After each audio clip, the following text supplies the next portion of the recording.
Welcome back to Close Up on our Manchester mayoral debate. We're going to jump right back into the questions now with my colleague, WMUR political reporter, John DeStaso. Thank you, Adam. Intertwined with homelessness and crime, which we've spoken about, of course, is the opioid crisis. And so, Mayor Craig, should Safe Stations, the program where anyone can walk into a fire station to get help, should that be considered a permanent part of fire department services, or do you envision one day a more robust treatment system that can handle addiction issues on its own? Safe Station was put in place in 2016 when there was nothing else in the state to help individuals who wanted to get help with substance use disorder. I believe that if the Doorway program could take the learning that we have in Manchester and implement that throughout the state, then yes, Safe Station could potentially go away. But right now, the doorways throughout our state are open 9 to 5, Monday through Friday, and don't necessarily have the treatment necessary for individuals to get when they're asking for help. So what's happening is they're going to the doorway, and many of them are finding their way to Manchester Safe Stations because we are open 24 hours a day, and it's stigma-free, and we have a process that we've worked out where they can get into treatment. So, again, I do believe that it's serving a significant purpose right now, but could be transitioned if the learning is taken to the Doorway program. And Representative Sullivan, since about half of the people using Safe Stations come from outside the city, which is a problem here in the city, do you have a plan to recoup money from other municipalities? Yes, do you think the program should continue? I think we need to reform it. I think now that Doorways is up and running, we need to transition to the Doorways. It's going to be much more effective to get treatment to these people. Even right now, there's 2 or 3 days wait to get into a bed. So we have people that are here from as far away as North Carolina that are dropped here. If they can't get treatment immediately, that 2 or 3 day wait can mean the difference between life or death for them, or them living in our parks and staying here permanently. As a state legislator, I had put in a bill that would have allowed any city that had a Safe Station or similar services to bill for where the person came from that received those services. It was not supported by this city. I have asked legislators to work with me, and they're resubmitting that bill. So I'm hoping that we get support from the police this time around. I'm hoping we get support from this city, because I think that's the direction we need to go in. It would also take some of the burden off our taxpayers, but it would also incentivize some of the cities around us to put in programs that work for their citizens. Mayor Craig, 30 seconds to respond. Thank you.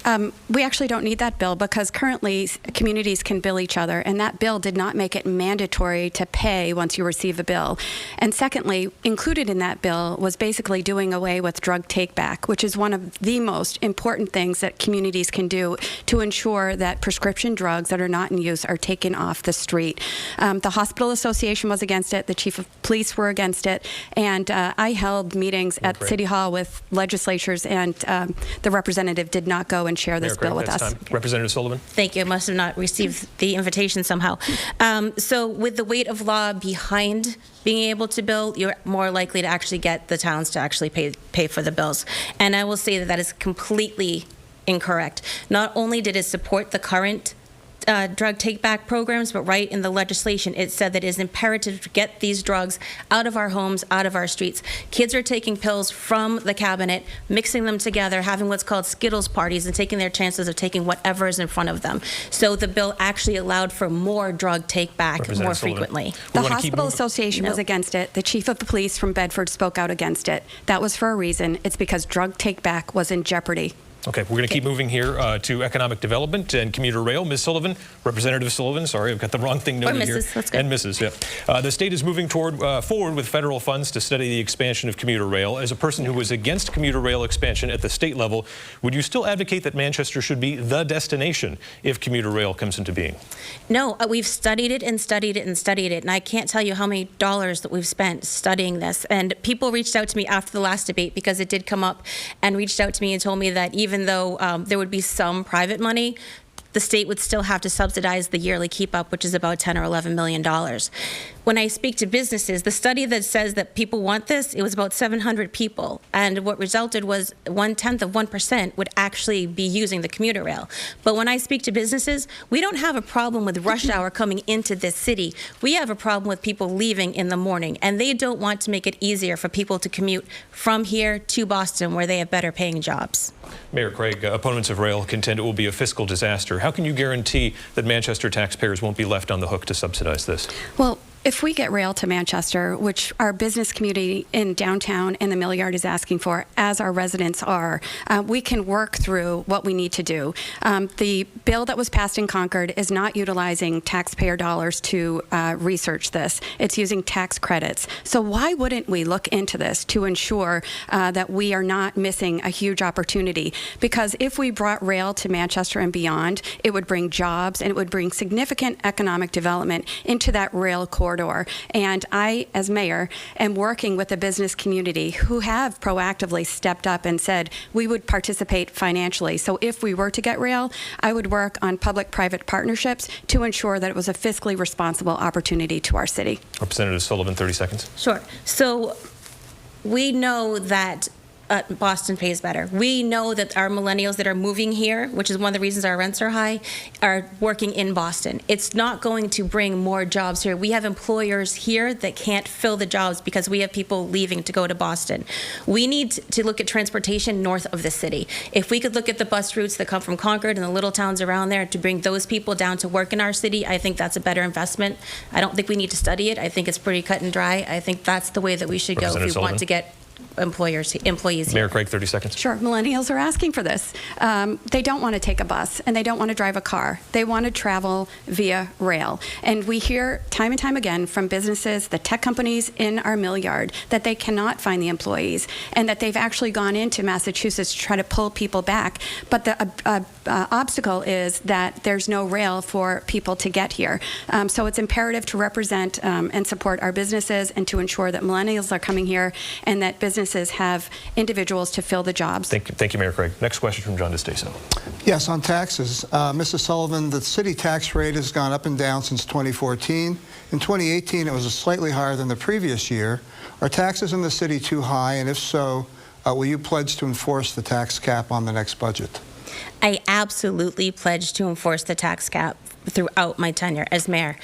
We have people that are displaced because of our high rents here. I have people that I met with in the trails that are living in tents because to get into an apartment right now, the average rent is about $1,300 a month. So to get into an apartment, that's about $2,600, and they can't afford it. They're working, they're showering at the gym, they're doing what they need to do to provide for themselves, but it's too expensive to get into an apartment and they have to live outside until they work their way into it.